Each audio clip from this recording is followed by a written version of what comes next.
$400. That's all it'll take you to build this PC that we're gonna build for you today. And it'll play pretty much anything you wanna throw at it. Starting with the CPU, we have a Ryzen 2600x. We paid about 60 bucks for that on eBay. Throw in a $10 stock cooler, we're good to go. However, you could pay a little bit more if you want a nicer cooler for overclock. For RAM, we have a 16 gigabyte kit, 3200 megahertz from G.Skill. The motherboard, we have a B350 PCMate motherboard that we paid about 60 bucks for. These are getting harder and harder to find at a good deal, so you may have to pay about $20 to $30 more depending on what you get. For the SSD, we have a 500 gigabyte silicone power SSD that we paid 30 bucks for. For the GPU, we have a GTX 980. The only bad thing about it is it does take two 6-pin power connectors to power this bad boy, so you are gonna have to factor that in for the power supply. I had a 750 watt Thermaltake power supply, fully modular laying around, so I'm gonna use that. You could probably find one around 600 bucks that will fit in this build and do what you need it to do. And last but not least, I got a super awesome deal on this Roswell case. You can find them all the time on eBay, 50 bucks, all the fans already installed. Let's get to work.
In GTA 5, we got about 130 average on the FPS, and the 1% lows were around 60. This could be slightly off because of the black screens, but I think it's fairly accurate. You can get over 100 FPS on these high settings at 1080p with this setup.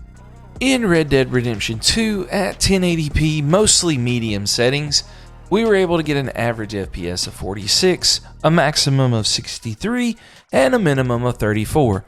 This is definitely a playable experience with this very cheap PC. Cyberpunk 2077 at medium settings, 1080p. We ran the built-in benchmark and we got an average FPS of 30, a minimum of 24, and a maximum of 43. Pretty tough game to run, but still probably playable with the 30 FPS, but I'll let you be the judge. In Apex Legends at 1080p, we played around medium to low settings, and we were able to get a solid playable experience at above 60 FPS the whole time, staying around 70 at times, but we definitely got above 60. It bounced back around, so I'd probably cap this thing around 75 for that 75 hertz monitor, and that's where I would play with this setup. In Call of Duty Modern Warfare 2, we ran the built-in benchmark and got an average FPS of 57. We ran this at the basic preset settings at 1080p, and the render resolution was slightly higher than that for some reason. Not sure why that was. If you drop the render resolution down just a little bit, you can definitely get a solid playable 60 FPS experience that is very, very, very playable. In Overwatch 2 with this setup at 1080p, we played at high to medium settings with this, and we really were very pleased with the performance. We got over 100 FPS the entire time, with it staying around 140 a lot of the time. We had some drops down to 110 in some really busy areas when there's a lot going on, but you'll not be disappointed at all with this super smooth experience. We played Fortnite on performance settings at 1080p. The view distance, I think we put not all the way up, but one below that. and we had a very fun time playing Fortnite at over 100 FPS the entire time. Again, I think you could cap it at like 144. It stayed above 150, 170, even hit 200 a few times, depending on what you were doing during the game. But I think 144, 165 would be the sweet spot here with this little setup that we have here.